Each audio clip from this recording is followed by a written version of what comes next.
got the two of them now. Circus, circus. Well, Keith, did we get another letter? What happened here? And actually, things are out of control. I got arrested last week. I don't know about that. I didn't know the mailman has federal. Jill, change the camera. I didn't notice. Mailmen have federal hours. They carry badges and guns. I got shot last week, by the way. You did? Yeah, by the mailman. Because of the goddamn mail we're getting. They're just out of control. So we got one traditional mail. This definitely through the interwebs. From an individual known as Cosmoline and Grits for Breakfast, which is an interesting name. He's probably not Catholic. Anyway, could you guys do a segment on field artillery guys? We thought, and I literally thought, yeah, we've called artillery in. Yeah, it's an excellent set of all the other stuff we do. So yeah, sure. So Cosmoline, Mr. Cosmoline, is that how we address him? So it's interesting because we usually do a lot of talking about recon guys, right? I got my Swift Silent Deadly? Sucking Deadly t-shirt on today, right? In Latin. In Latin, glows in the dark. Honestly, Artie is neither Swift nor Silent. They're fucking dead. Whoa. We're not Swift. Are you I mean, in comparison. No. But there is nobody deadlier than the King of Battle. This is true. Is that not true? This is true. So it's true. So today we have it's a guest that is Keith Kelly since childhood, 5th grade. and ironically, just like the book series on the Marine Corps, these guys were lieutenants together, they were captains together, they were majors together, right? Yeah. And he happens to be an artillery officer, Major Michael Wynn. Yeah. This guy has a wealth of knowledge, and he's going to help us to get a better understanding. Well, obviously drinking. And He's held almost every position at an artillery company or artillery battery or artillery battalion, and we'll talk a little bit about that. Yeah. Why don't you tell us, because Keith told us his origin story, about how you ended up in the Marine Corps. Mike, why don't you tell us how you ended up joining the Marine Corps? It was interesting. Journey like for you? So I was a college in Glassboro State, and I was this nut's roommate. It's a penitentiary. And I was a football player, and the only thing that really mattered was partying, smoking a little herb, and football chasing my chase. That's the only thing that mattered. And then I fell in love with Jeannie Lembeck. You remember Jeannie? I was trying to what my next step was going to be in life, and Keith had already into the C program. He said, "You know what? You need to do this." And I was like, "I don't know, man." He said, "Yeah, they're going to give you a house, they give you furniture, you'd be good." And I said, "Okay." So I went down to the hotel, and so I wanted to do this. But of course, I was ahead. It took me several times to pass the test. Did it? Yes. Much like me. Yeah. We're not the sharpest tools in the shed. Well, We were. But we could do pull-ups. maybe water up there in New Jersey. It was something. But the OSO's credit kept encouraging, saying, "Come on, He was a recon. He was a dual force captain. Yeah. What was his name? Captain. Yeah. So it was the officer selection officer. So it's like the recruiter that gets people to LC program. Yeah. on the officer side as opposed to down the enlisted. Yeah.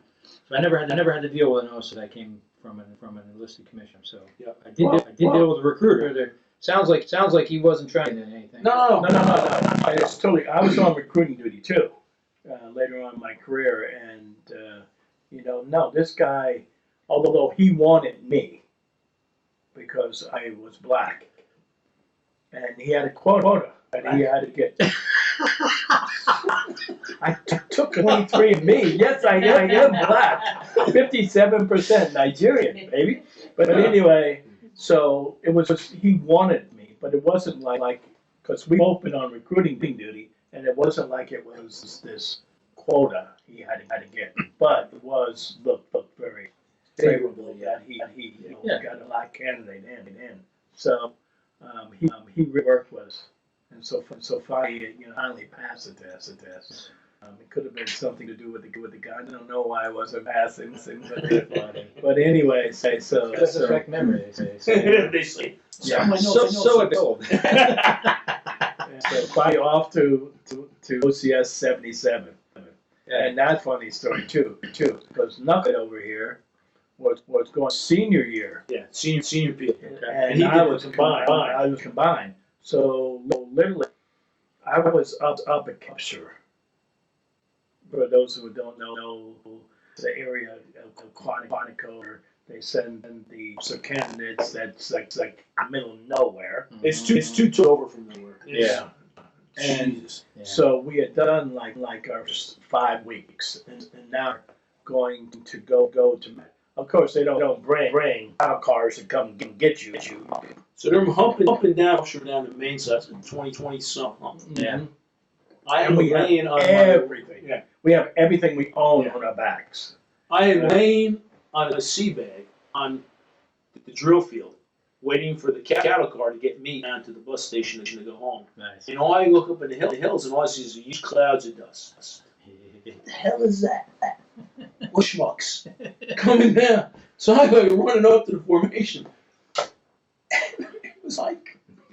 And we were miserable. We have been humping, although it was probably like something late as 9 o'clock in the morning. We have been humping since 6. And we were dead tired. We just wait to get to our new barracks at Browns Field, wasn't it? Yeah. And we just couldn't wait to get that come across for us. And then I see this knucklehead, and he's yelling at me. Of course, you can't say anything. You'll get lit up. And he's like free now. I'm on my way to get. You're on your way to get fucked with. Yeah, that was an interesting day. However, the next weekend, he shows up with one of our other buddies who went to the Naval Academy, and I'm like squad band. I wasn't doing anything for the week because at OCS you got the weekends off. Well, you had half a Saturday. Well, you have Saturday and all Sunday off. If you got inspected, you have Yeah. Saturday and also. And so sitting there, like laying in the rack, and I get called downstairs. It turns out it's this guy and my other best friend, and he's like, "Let's go, we're leaving." Where are we going? Just get your shit. We're going. The main other guy, Larry, or Uncle, his words. I had just got out of OC 2 weeks before. I roll in some candidate at the desk, the fire wire. I walk in, I got like a UC T-shirt on. I'm still wearing a high. I've been at OCS for 2 weeks. I'm looking for candidate. When yes, sir. He jumps to his feet. Like, sir, I was you 2 weeks ago. But I'm shit. I'm like, I'm gonna ride this ass out. This is cool. And so I just candidate win right now. Jerk off shows up in like a t-shirt, boxer shorts. Yeah.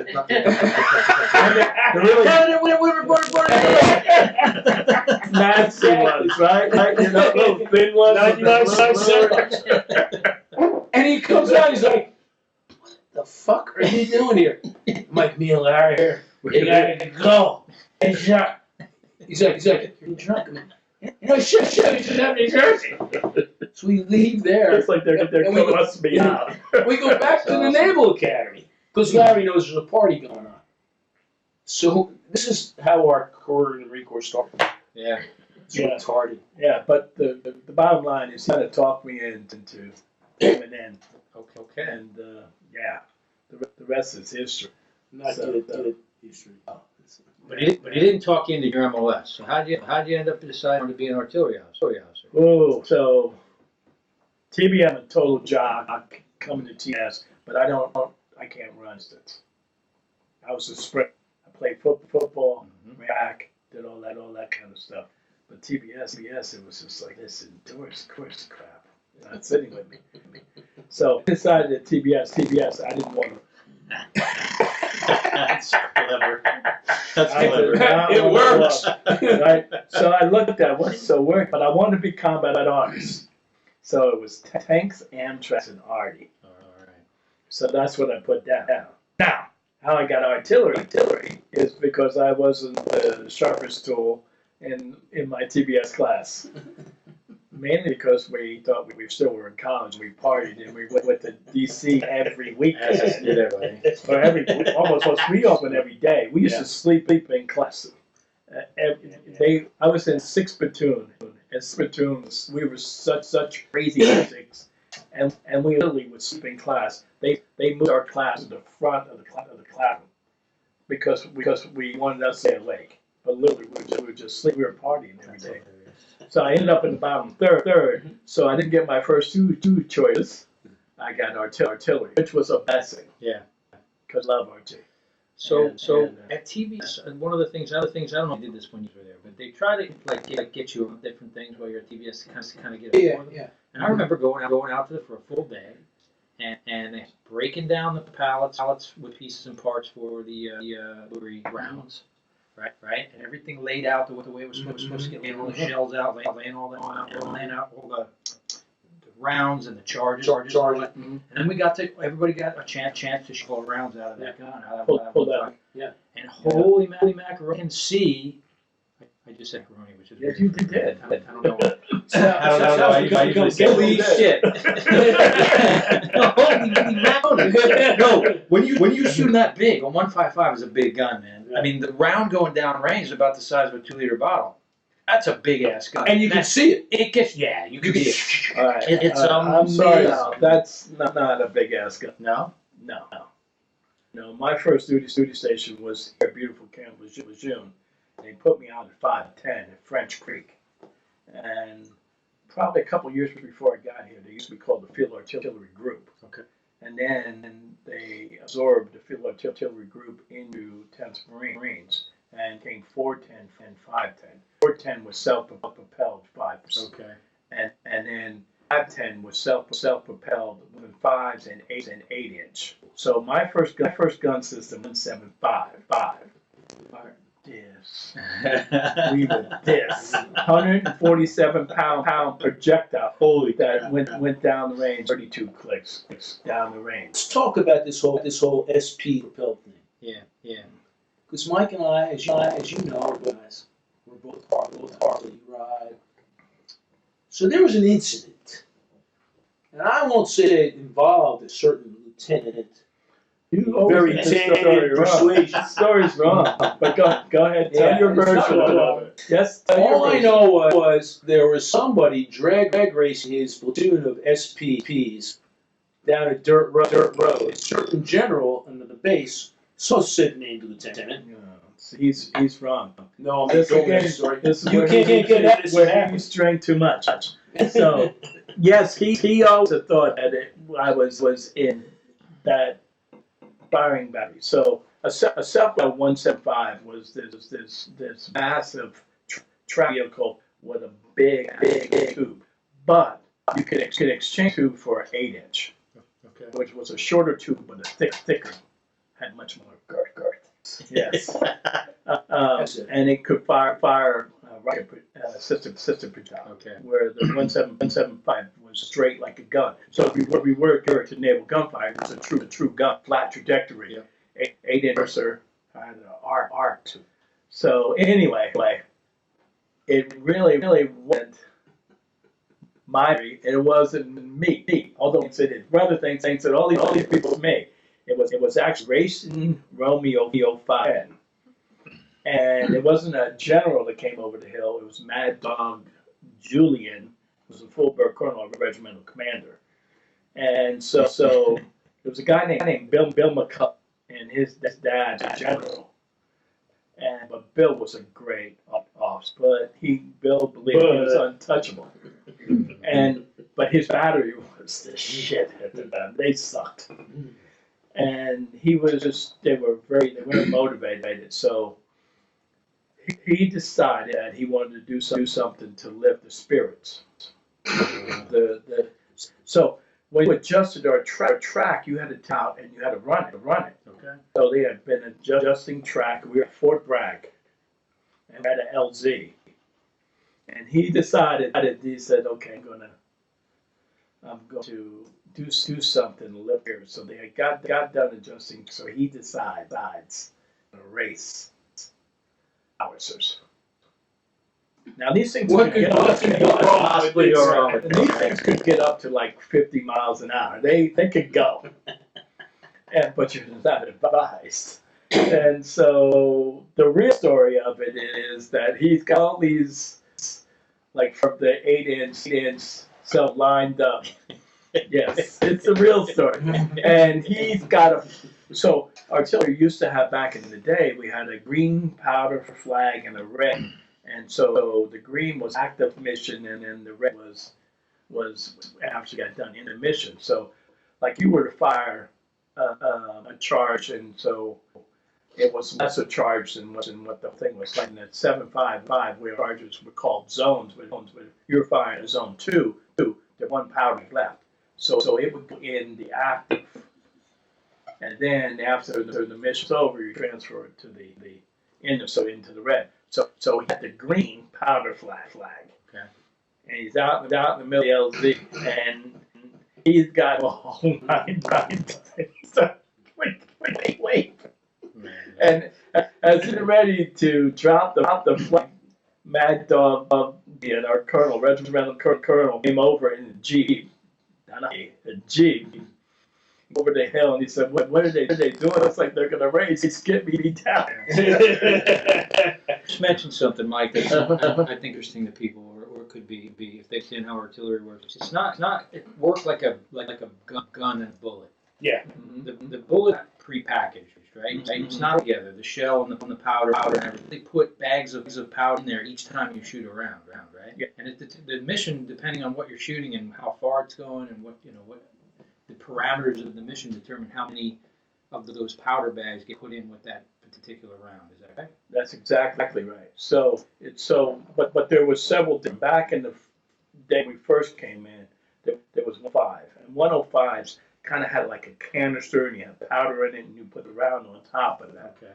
But then the 155s, which actually rammed a shell, and then you put the powder bags behind it, and you close it, and then you put primer in it, and then you fired. The 80-inch and the 175 were very similar. Okay. So they are called charges, and with the 175 they were called. Okay. There was three zones, and that's the amount of gunpowder basically in that. And so yes, each charge or zone had a amount of distance it could go depending on trajectory. That makes sense. So back in the days, Now we computed this. I was going to say there's a lot of math in this business. Oh, yeah. Right? Thank God Keith never got this. And that's West. it's funny you say, because you said you didn't do good on the test, but you had to have had he had to have been smart, because there's no way you can be an artillery officer. Mike was great. I had smart people. Yeah, well, I mean, you also Yeah. had smart enough to be able to pass the schools, which were Yeah. not easy. I know you guys. Yeah, had a Fort Sill lot it was tough, and a lot of people failed on the gunnery, Yeah. and there was a lot of math. And not only were we figuring out trajectory, deflection, but also how to do METs, where we fly alone, determine wind speed, air density, temperature, and we had to make those adjustments. This is why I did my math problems in college, and I wrote Mike's papers in college. We only got one diploma between the two of us. But they were we should have got a diploma. Honorable mention. I'm not. I can't. I told you I got to take my pen count to 21. He's a genius. Not that. But you know Mike's what's not the most of the thing? So when we got into the firing batteries and the lieutenant to do it, you needed a smart kid. And so in the firing battery, you had the grapes, and you had the FDC. The FDC were the brains firing battery. And the FDCC is Third direction center. Okay. Yeah, I don't know if they have that today. They did. I can, Well, they that's- did. that's what Well, every time. Yeah. Me too. In my day, we didn't have computers. Yeah. It was So literally, you were going out and you had charts, You had whiz wheels. and then you had a couple of guys on there. You had duplicate charts, and so they called out a fire mission. It was a grid, and you plotted it, And so both charts are on the same thing to make sure that one guy would call out that's a check because he's got anything. Then you had another guy, and he had like a side roll. So hang on, let's drop anchor on this for a second, because I just want to put this into perspective for the people who are watching. So we've talked a lot about being a reconnaissance unit, right? Mhm. Being a small team, 4 or 6 men out by yourself. Yeah. One of the reasons that we do that is because we have oftentimes we have guys like behind And full us. trust. Yeah. But Yeah. think about to do this. I want to put an artillery round on an enemy unit in front of me. I've done it. So I've got to get on the radio and I've got to communicate my location, the location of the enemy, a chart, like Michael, over the radio. But you're forgetting the most important thing. Your most important is that you gotta know where the hell you're at. Yeah. You gotta be accurate where you're at. Yeah. But then more importantly, you gotta give us a direction to the target. Because if you don't give us that direction, then it'd be all over the globe. So your direction has to be spot on. But that trust factor is huge, because if I know, and we've done it, especially when we got some young sergeant 20 miles forward of the flat or the Vigo, or whatever we're calling it this week, who radios back to one of your guys, says, I need a round for a spot's in, fire for effect. That trust level is bizarre, because if that kid on the recon it screws up, everybody dies. If you screw it, everybody dies. Look, the complexity of this is mind-boggling. It is. I'm in Jacksonville, North Carolina, and I'm on a radio to Sneeds, North Carolina, to get Mike to shoot around, and he can't see this. No. They're literally launching this up into space, and it's gonna come and it's land, and then we've got to adjust it and get it onto the target. Yeah. The complexity of all that is amazing. Yeah. And the fact that they do it without computers just blows my mind. Me I too. say they. I mean, I started out. Oh, the best part is this kids who are doing this who can't balance a check, and they get offered this week for being in a bar fight. You know what? I'm gonna tell you, my boys that were like in the FCs, these boys could balance a checkbook. They were different They from wouldn't. the guys on the maybe they wouldn't. That's the They still marry their strippers though. I'm a 36-year-old women and kids. But I love her. Yeah, you do. It's the biggest sex you ever had. Yeah, but It's the only sex you ever had. These guys were good, and they could compute stuff. No, they're brilliant. That's what I'm saying. That trust level. But now, when I hear, it's just amazing that everything's so. And I'm putting on the FTC and Ian Grapes out there. I'm sorry. I'm gonna back. It also starts guns coming into position, and so when a gun comes into position, you got to back in the old days. We had an aiming circle, and we had to get circles. everybody on the same direction. And then if you're really good, you distance from the aiming circle the gun and how far above it, so we can compute that. I was going to say, let's stop on that for a second. Yeah. So each battery is 6 guns. That's correct. You know what? That varied. I don't know what it is today. When I started, every battery was 6 guns, and then at one point we were 8-gun batteries. Okay. And independent platoons. We had So you're platoon. 6 to 8 guns, and all of those. When you say you lay in a battery, you're talking about all of those 6 guns being able to provide either independently or together as a unit. Yeah. How many effective rounds you fires on specific locations. Yes. Yeah. But So getting them aligned in the same direction. all kidding aside, touch Yes. on aiming circles. So people in TV land don't know what aiming circle is. You What is know an what? aiming circle? You know what? I mean, people TVs. I don't know really what encircle is, but I know the concept. The concept is that you put it in a particular direction, and then you're able. Downrange. Yes, and so you're able to point to the gun or the gun and get to be on the same direction as you. And in artillery is the most important thing. I said that about calling in the target, but even when you're in the position, you got to be on the same direction. Not a little mistake is because it's like when you're at the pitch and you fire and you go to it, it's going to go off. Well, if your direction's wrong, it's going to go way off. Right. Especially when you're shooting 20 miles. Yeah. Right? 175 shot 20 miles. Yeah. And trust me. A deflection at the origin point. Well, you becomes can a very have low the origin. actual data and the proper data that the C thinks you're in. You relayed it and you're off. It's going to go somewhere different than what you thought it was going to go. Yeah, that makes sense. And that's scary. And I've been on the other end of that. I've fired out of safe before, and it's scary. You know, if you're like peacetime, you've got to make a safety grid. You say, I'm going to hit inside this flag. And then we develop what our right angle is going to be, our left, our minimum, and our maximum quadrant. Okay. And then so if it's caught in there, everybody knows that. So there's a safety officer inside the FTC sees it and goes, okay, it's in that area when the kids start it out. Yeah. And then the XO is on the line to what's being called, and he knows it's inside the box. They're all checking that. But you have someone that's done something wrong, even though it's right on board, it could go out. Or a tube. A tube can be warped, and it doesn't go where you think it's supposed to. Really? Yeah, I was we were at Fort Bragg back in like the 70s, late 70s, and we were fighting. And I remember because I was a safety officer. So my job is to go up and down the line to make sure everything's safe. And we fired around. And again, remember, we're firing almost 20 miles. And we have a bursting radius of 90 meters. So if you shoot out, you're going to hurt people. Yeah. And you can't look back.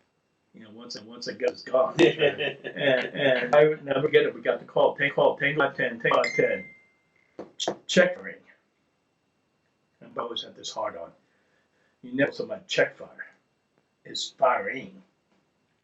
To fire something else because it misread it as fire. You have to say check firing. But we get it from range safety. And so what that means is stop everything. You don't adjust anything. You just back off the gun where it's at. And literally, we had to pull everything, and people come in, and each howitzer and to see where they're at. And this time, everything right. There was nothing wrong, but we had fired over the impact, missed the impact area. We're over a road. Fort Bragg. Oh. And landed in the range. Okay. Could go wrong with that. Luckily, it was a weekend, so nobody was on the demo range. Man. But everything was right. So the colonel, I can't remember if it was Mad Dog Julie or not, who I bring it. He was a really good regimental commander, by whoever it was said we got this gun to an area, and we were just going to fire it to see what was wrong. And we fired that gun, and it did this. It landed here, same coordinates. Land here, and here, and just worked itself out. As it got warm, the warp in the tube, and it was taking it farther along. We know something else that maybe we ought to touch on too with Mike. Like most combat armed guys, you have to do B billets, other billets. Yeah. What else did you do in the Marine Corps besides an arty? There's something besides artillery. I know you were on the drill field. Yeah. So I did the drill field. I went screaming, howling. I thought it was going to be the worst tour ever. And it was one of my fake tours. Really? Yeah. It wasn't a lot for our officer to do, but I got to work with some best NCOs, staff NCOs, the Marine. And because of course it's big, some of the guys you worked with, guys I was with in recon. One guy's name is inside this ring.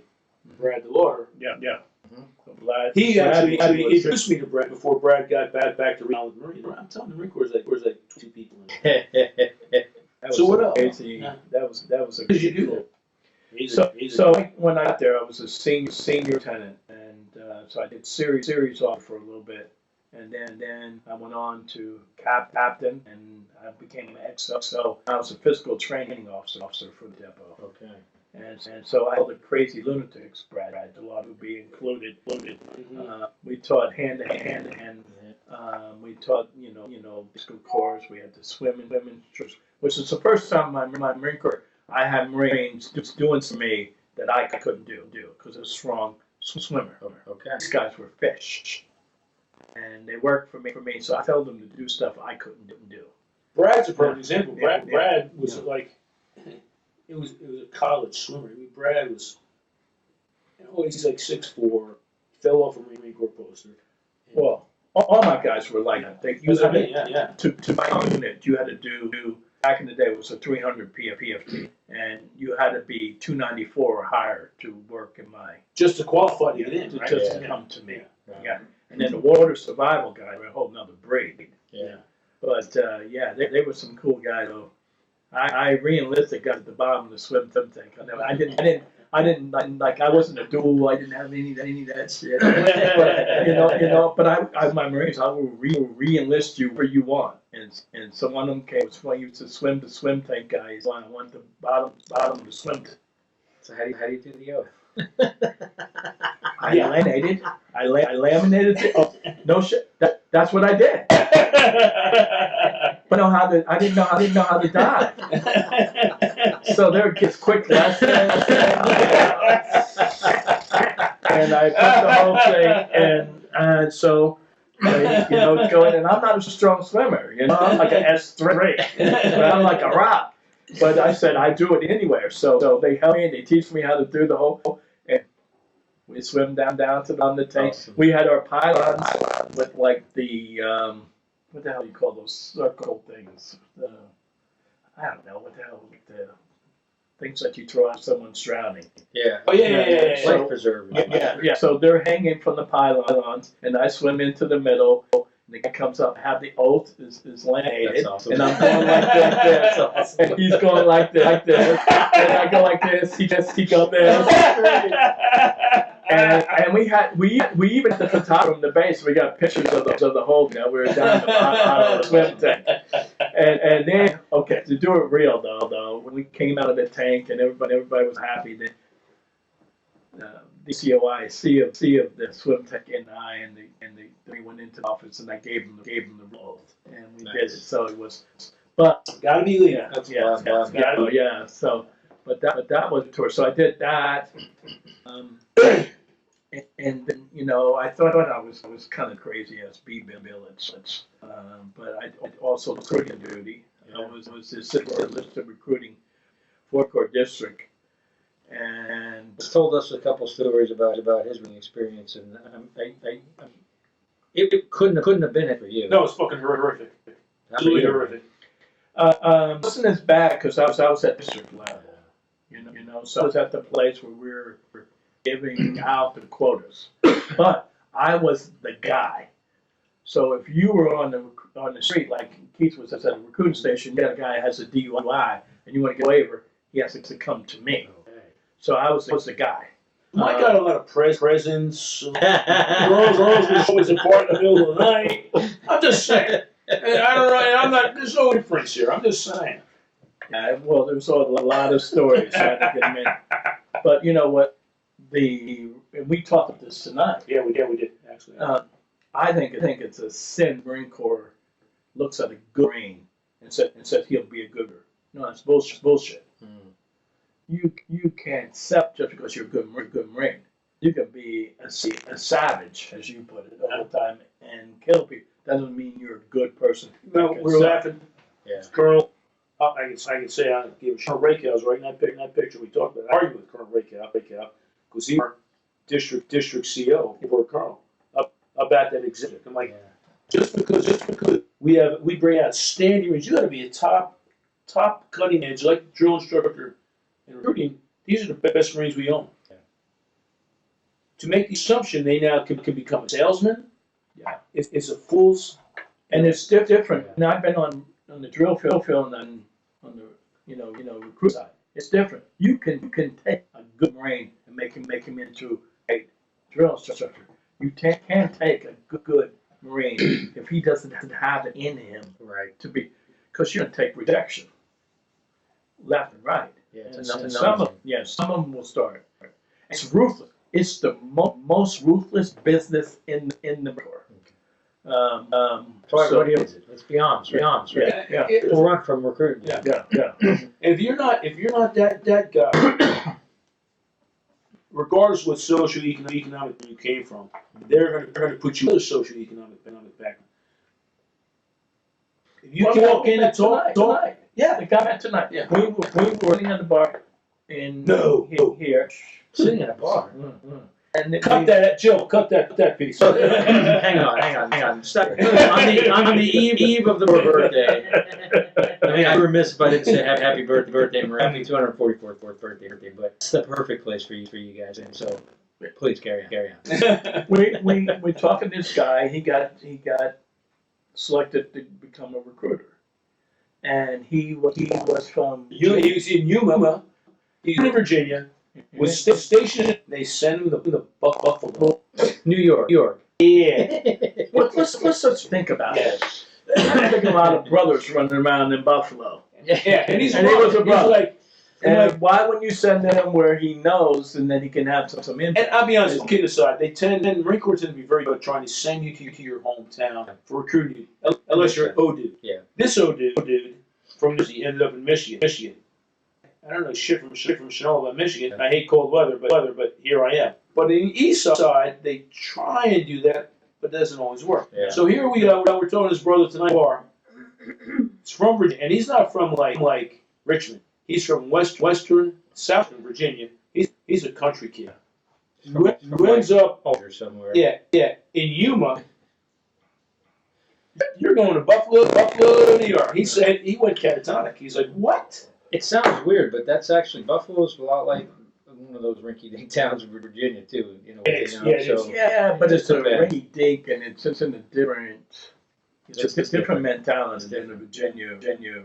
Anyway, so recruiting duty was some ruthless places I've ever been. Yeah. It's horrible. It's sink or swim, right? Yeah. And it's like it's a number of individual monthly tours. 36 months. Oh my God! Yeah, every month you're on the back. It was so funny. Remember, I had left Camp Pendleton, and I was a artillery plant officer, and I was inside the plant cell fit map.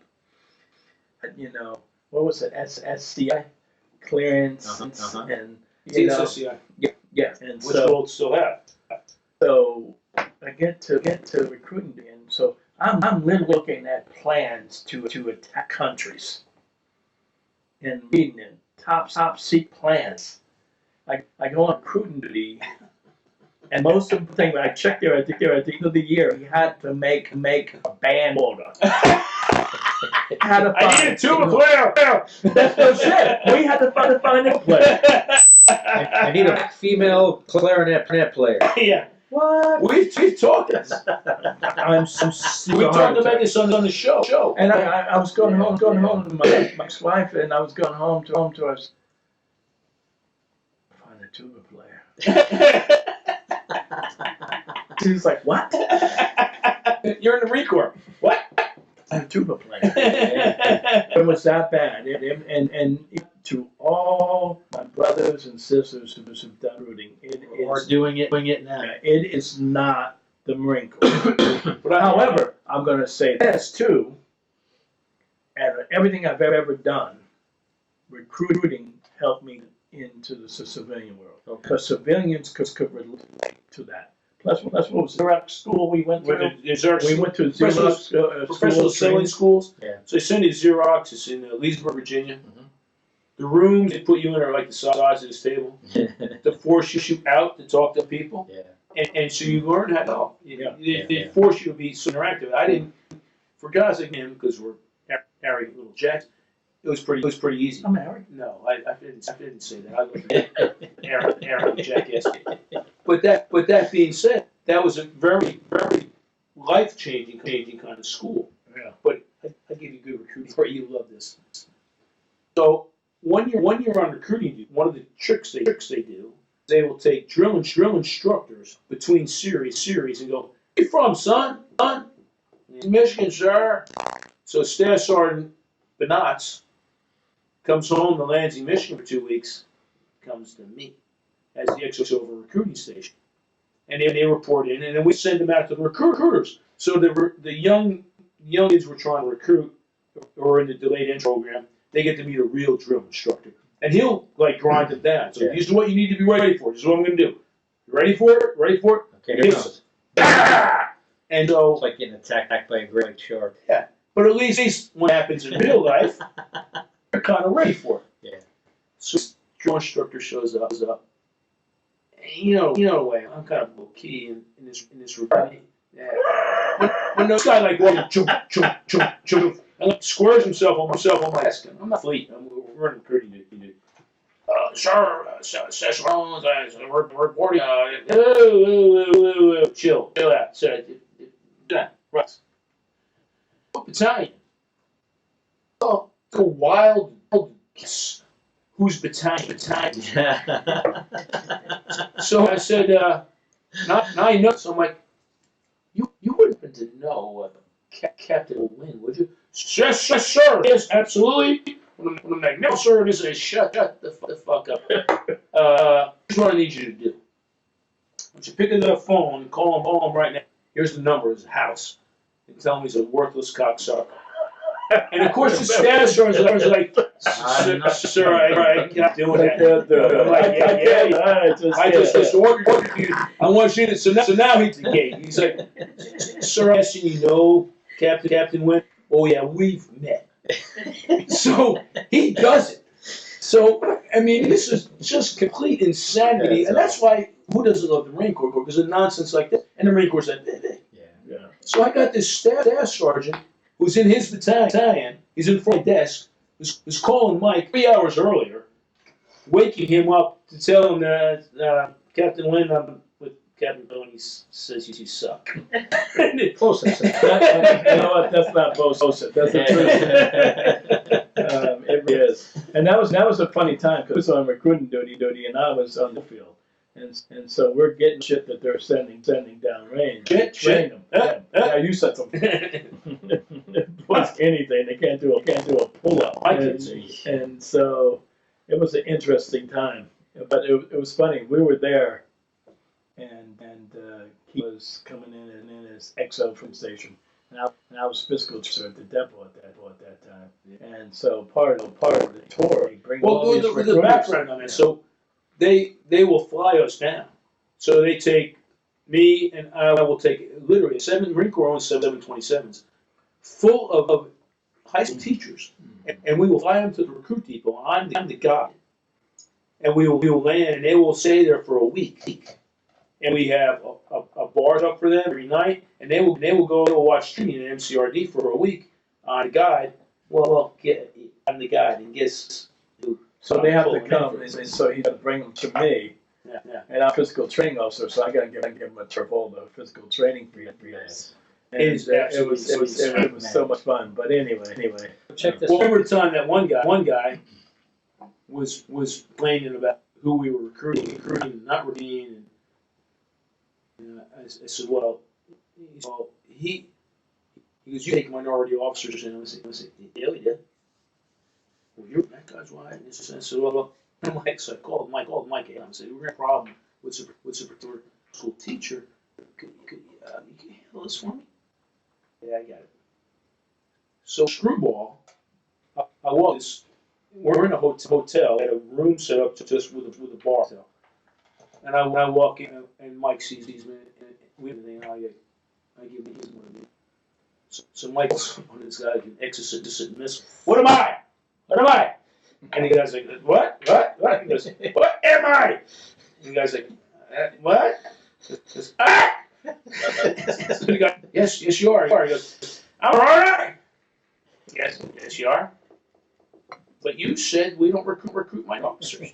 That's not what you told me, Captain Kelly. And so we set this whole thing up. We had more fun in that 3 years in other sides of the country. That's hilarious. Because it was the Marine Corps that big. Yes. So speaking of that, and awkward set aside. We awkward. We are. That's what the bar tonight told us. We were awkward. Don't do that. I had a similar relationship with a guy. We're gonna get him on the show one of these days. David, he was my boss when I was an intel officer, but I was assigned as targeting officer at the wing. Yep. And they sent me to joint targeting school, and I just couldn't how this stuff worked. Joint targeting is good, but it was like really very strict level stuff. Yeah. And I just don't understand how things happen at the tactical level. And so Dave said, I got an idea, and he goes, get in the car. And he drove me to Lejeune from Cherry Point. We went and we sat down with a battalion, so at 10th, I don't remember which unit, but he was like in the higher planning cell. Same kind of situation as you. Came up through the ranks, new party. That guy spent about an hour with me. Whiteboarded out D3A, decide, detect, deliver, assess, and process work, and it like all clicked. 1 hour on the whiteboard with Major Simpson and Captain Handy and Little Lieutenant Salerno was able to take some of these concepts from joint targeting. How can I love that? Oh, You know what I'm saying? That some guy would take the time to do that. it was magnificent. Yeah. Right, exactly. And Because sometimes it doesn't make sense because you know your piece of the pie, Yeah. but you know how your piece of the pie ties in with anybody else. that's right. You know, and especially when you're getting into like when I was at FIB, you had targets that didn't make sense to maybe battalion commander, but the overall force it made sense that you had to take out. Yeah. You know, I get it. And that's the I think of what we do in the Marine Corps. The ability to integrate all of these MOSs, and each one of them is so complex and different, but they overlap, they fit together. We make this magnificent machine that just Well, you know why? crushes things. A little paid political announcement here. We do several things nobody else. Meaning no other show. In boot camp, people in leadership positions. From day one. And Your squad and leader. OCS, too. And you fuck up, you're shot. OCS would be people in leadership positions. The concept of TBS does not exist in any other service. Yeah. So if I talk to a pilot on a radio, he knows because we all went through the CBS experience together. If I call Mike, I'm like, brother, I'm in a jam. I need it now. I don't have to go through the whole brief. I'm like, here's a grid. Drop it now. I'm about to get overrun. Because he was in TBS with me and you. He gets it. Now I didn't know this until I did a joint tour with the Army. And they have the concept of TBS. No, because those guys go to their MOS. Their MOS school. And Yeah. so the artillery guys don't know what the grunts, the plane drivers don't know what the earth pigs are doing. And it's a huge detriment to their ability. If I pick up that radio and I call Mike, knowing I don't know this, but he went through TBS and I went through TBS and you went through TBS. Yeah, we're cross-pollinated. And I say X, Y, and Z, I need this, he will take the leap of faith. Yeah, but To drop those I lines. think so. It's you're oversimplifying it, but you. I am. Yeah. But we're listening in. There's some Lance Cooley and some corporal making the calls, and they're doing it because they've given it a direction, and we're monitoring that. Yeah, absolutely. But Don't get me wrong. Yeah. If it wasn't for enlisted guys, And I you would know be what? picking One up of garbage now. One of the things that is always, as a retiree now, 21 years out, I'm amazed at how much responsibility we gave to young 18-year-olds, 19-year-olds, 20-year-olds. And I still think the only force that does it. You and I have talked about this on this show. Yeah. It just, it's you're pointing, get back to the point, you're pointing a gun down range. And you're firing, and you got to fire. Everything, artillery is always set by either time or space. And you're firing that window, you got to be precise. If you land short, your people. Yeah. I remember when he came, there's a story, because I was on recruiting duty. It was a second more important thing. Came back and said, how close are you to like biting it? And he said it was when the Air Force dropped some wrong. Yeah. And so when we're pulling lanyard, we got to be sure. Yeah. And there's young kids pulling lanyards. Yeah. But that trust factor is it's bored. I would never second guess. No. If I'm on the radio, some staff sergeant in the FTC picks up, I'm not going to say, you know what you're doing? Yeah.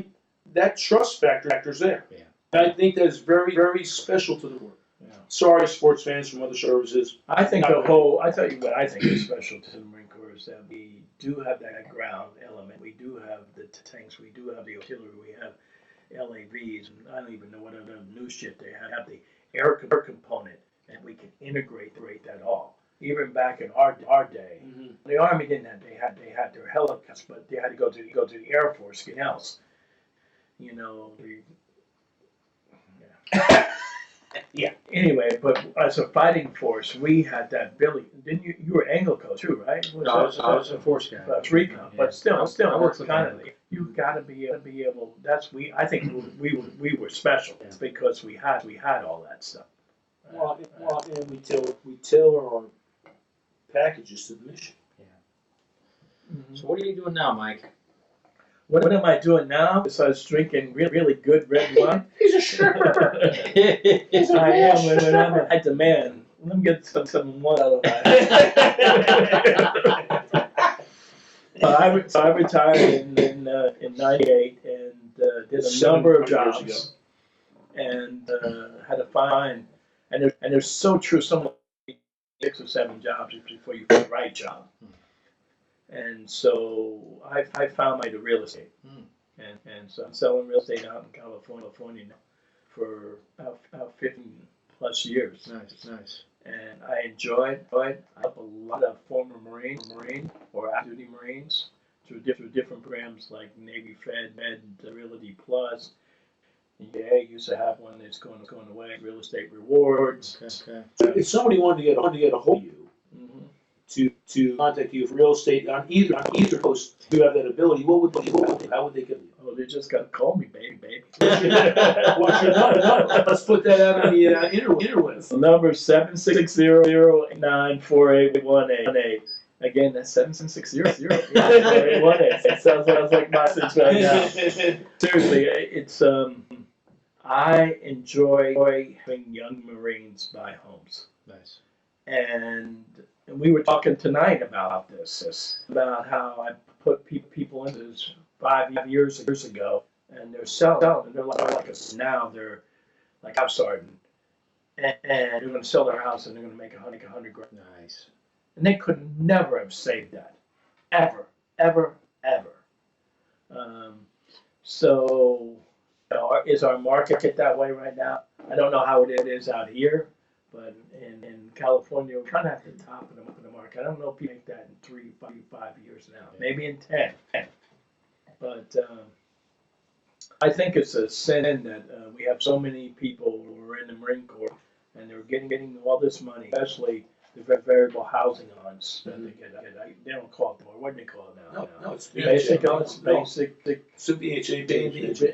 Yeah. No, it's just now. It's one. What on? 300 years old. And so that this is free money Yeah. that they're getting. They can apply that to buy a house and then write that interest off to lower their taxes. Yeah. And He could be speaking French. your wife does, so she's shaking her head. I can't. Chrissy's over there. Yeah, I got it. I took care of I believe in that for them to, and I love taking care of them. I love helping, Good. Yeah. So I got about a couple more years, so I'm going to do that, and then I could end up out here somewhere. Okay. Yeah, I don't have another liver. There's still plots of land in this neighborhood. Yeah, It really is. There's like we can take them around and show them where Chris did it right. I've been working. That's why he's here. I'm trying to get her to move here. As we started our life together, let's die together. Hey. Yeah. Well, interesting. We were talking about this earlier, and it kind of ties into the whole show. You got these Marines who do a tour in Hamilton. Maybe they have a house, and now they're getting a tour here. They sell that house. Well, used to the idea, like your house here, that house is worth so much more money there. Yeah. So you get a Marine that maybe he had a $6,000 house in Camp Pendleton, nothing. not average. You come out here and what we get for his money here is unbelievable. Yeah. It's so cool to see them be able to do that. For those kids to do well. Yeah, because California, I will just say, anybody who's listening to buy real estate, shame on you. Shame on you, because you'll make some serious money. Well, shame on you, Mike. Your glass is empty. Yeah, Downstairs and get some more. Listen, welcome. Thank you. Thank you. Happy birthday, Marine. All right, thanks, brother. It was really good. I get this. Hey, out there in sports TV land, happy birthday.